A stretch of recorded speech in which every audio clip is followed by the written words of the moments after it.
guys, congratulations on the win. I mean, you guys should beat the #1 team in the LCS. I know you guys have a really good scrim record, and you have sometimes some problems coming into it with the actual LCS games.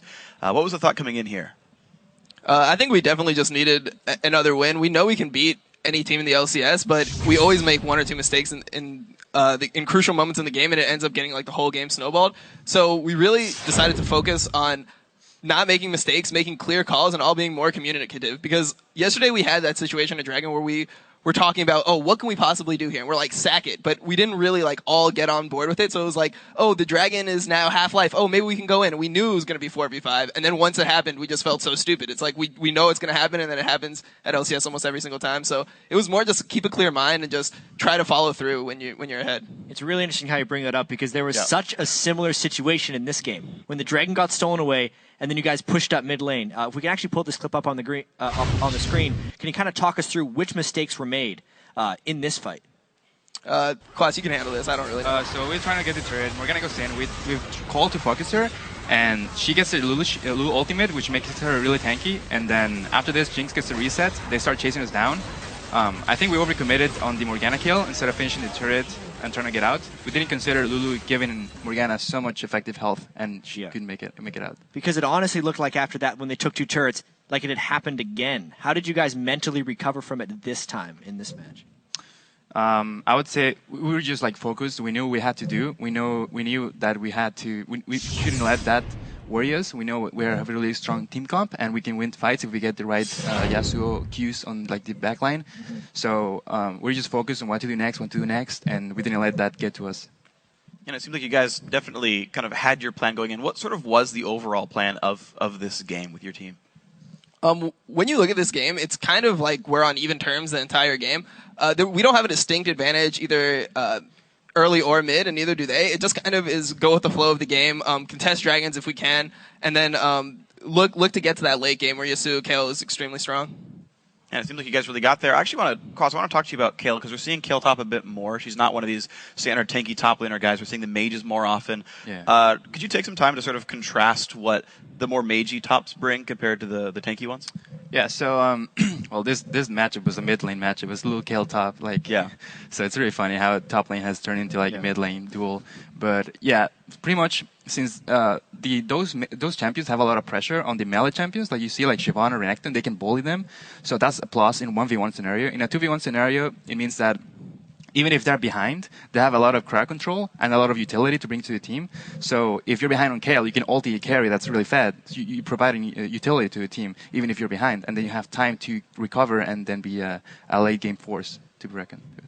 Do you stay ahead in the 1v1 the entire time, or is there a point where it's like Shyvana's got a Sunfire and a Randuin, and it's like you have to like respect the champ now? No, you pretty much stay ahead of the Shyvana. It puts a lot of pressure on the map and requires the jungler to come to your lane, and that relieves a lot of pressure on the rest of the map, so it's pretty good. Yeah, and speaking of the late game power you guys probably had in this game, the Baron fight was a big turning point about 24 minutes into the game. We can pull this one up. Dominate, could you actually just take me through the vision control you guys had in this, and then B, how you're making such decisive calls? So we went...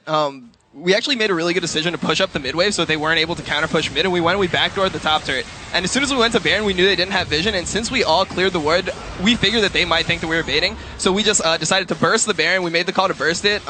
I'm happy that Void made that call because I missed the smite earlier this game, so my confidence wasn't like too high in regards to smiting. And then once we get the first kill on the Blanc, because he tried to suicide to steal it, we just snowball through a team fight. We're calling, oh, get Lulu, get Lulu.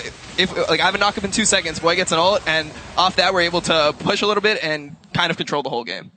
And it seems like you guys were always very good at being tenacious about these fights and like going for the kills. You guys kept your confidence up throughout the matches. Anytime you're down, like who helps keeps the spirit up? Is everyone always like ready to go and keep the win, or is it like an emotional leader in the game? I think Voidboy probably has the most emotional leadership qualities when it comes to our games. I know naturally we kind of get a little bit quiet when we're losing, and we won't really talk as much as we do, for example, in scrims, because just the attitude is more serious. And when you mess up at LCS, you just feel terrible. So I think Voidboy's the one that's like, yeah, we can still win. We just need to get to late game. Kayle told me, like, I'll get huge. Like that type of stuff really helps us in game.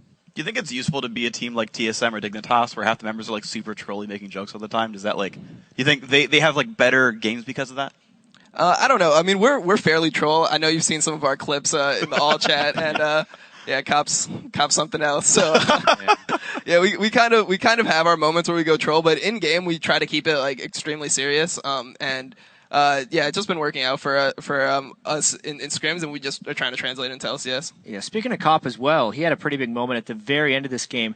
CLG was pushing up your middle lane, and about 32 minutes, you guys got the game-winning fight. Actually pulled this one up as well. Boss, I would love it if you could talk me through this one, because you guys had a substantial lead at this point. What were you looking for to close out this game? Yeah, so the plan was I was going to keep pushing top and then TP back behind them. So this is the plan, and we engage the fight. I come behind them. We get a really good ultimate here on the LeBlanc. We burst her down, and then I come to the side, and I just like get my slows off, look to get my ultimate up, but I don't even need it. Like I ulti Void like just to look cool, but it didn't really matter. Like my team just run them down. Yeah, after the LeBlanc pick. Just to make sure nothing could possibly go wrong, you threw the ult on the boy. Yeah. Honestly, though, after so many games you guys were winning or with a chance to win in the mid-game and so many won scrims, how does it really feel to finally like actually have a mistake in the mid-game and then recover and still win fast anyways?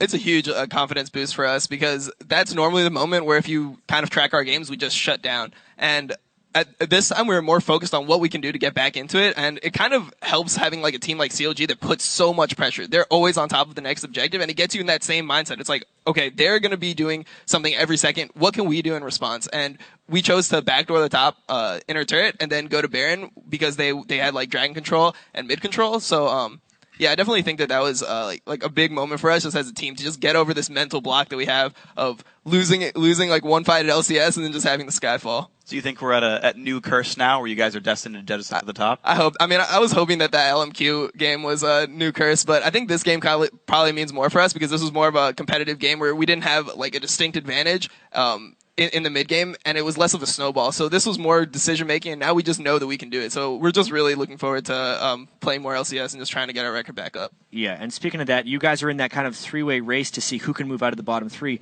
Really big week next week, honestly. You guys play Complexity and Evil Geniuses. Talk to me about the importance of those games in your race towards the playoffs. Yeah, those games are going to be really important for us, and we are definitely looking to practice a lot, really hard, and make sure that we don't make mistakes in the like early throws or just go on tilt over bad decisions. So yeah, it's going to be really important games. All right, well, guys, it's going to be fun to watch. Guys, congrats on the win, and we'll see you next week for, I guess, hopefully a 2-0. Now, of course, we've got more going on, so we're going to take one last break before our final game of the day, Cloud9 versus LMQ. Keep that browser where it's at. The North American LCS returns after this. I need the life steal. I need the life steal. I need the life steal. I'm gonna go down. This guy.